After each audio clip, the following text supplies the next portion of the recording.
चर्चा करना चाहता हूं। नोकिया फेल नहीं हुआ था, नोकिया बर्बाद नहीं हुआ था, नोकिया की हत्या करी गई थी। Nokia was murdered, assassinated. ये खुलासा एंड तक समझ में आएगा। शुरू करते हैं आज कि नोकिया कैसे इतना ऊंचाइयों पर जाने के बाद बर्बाद हो गया। तो मैं नोकिया की आज असलियत खोलने वाला हूं। आपको जरा क्या करना है, वीडियो पूरा ध्यान तक आराम से लास्ट तक देखिए, बहुत बड़ी लर्निंग्स हैं। चलिए स्टेप बाय स्टेप शुरू करते हैं। 1865 की फिनलैंड में एस्टैब्लिश्ड हुई मल्टीनेशनल कॉर्पोरेशन नोकिया, जो कई प्रकार के बिजनेस में थी। कम्युनिकेशन, इंफॉर्मेशन टेक्नोलॉजी और कंज्यूमर इलेक्ट्रॉनिक्स की यह कंपनी देखते ही देखते दुनिया की सबसे बड़ी कंपनी बन गई थी। मोबिरा नाम की टेलीफोनिक कंपनी को उन्होंने सबसे पहले खरीदा, जिसने इनके टेलीकॉम हैंडसेट डिवाइस की तैयारी करी थी। शुरू में बड़े भारी भारी हैंडसेट्स इन्होंने बनाए थे। 1982 के अंदर पहली बार फर्स्ट कार फोन इंट्रोड्यूस किया, मोबिरा सेनेटर। इस 10 किलो का एक्चुअली फोन था ये। 1984 में मोबिरा टॉकमैन बनाया, जो एडवर्टाइज किया गया था पहला ट्रांसपोर्टेबल फोन, जो कि गाड़ी और गाड़ी के बाहर दोनों चल सकता था। 5 किलो का फोन था ये, पिछला 10 का, ये 5 का। 1987 में नोकिया ने कमाल कर दिया। मोबिरा सिटी मैन के नाम से ऐसा पहला फोन बनाया जो पूरे शहर में जा सकता था।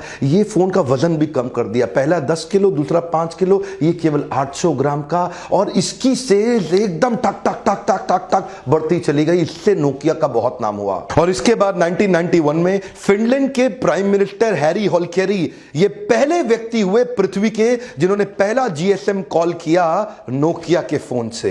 अब क्या था, 92 में इन्होंने 10-11 मोबाइल नोकिया का बनाया। 92 में धीरे धीरे यूरोप और यूएस की मार्केट में फैलने लगे। और 90s में आगे चलते चलते जो इनकी 2100 सीरीज के जो मोबाइल थे, फीचर फोन, उफ, बहुत आइकॉनिक ग्रोथ दिया। ये सोचे थे कि 4 लाख फोन बेच देंगे, लेकिन उन्होंने 2 करोड़ फोन बेच दिए।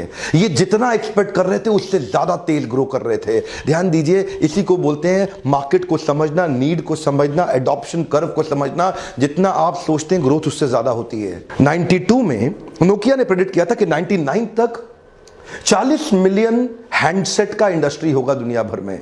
लेकिन जैसा नोकिया ने प्रेडिक्ट किया, मार्केट साइज ही बहुत बड़ा हो गया।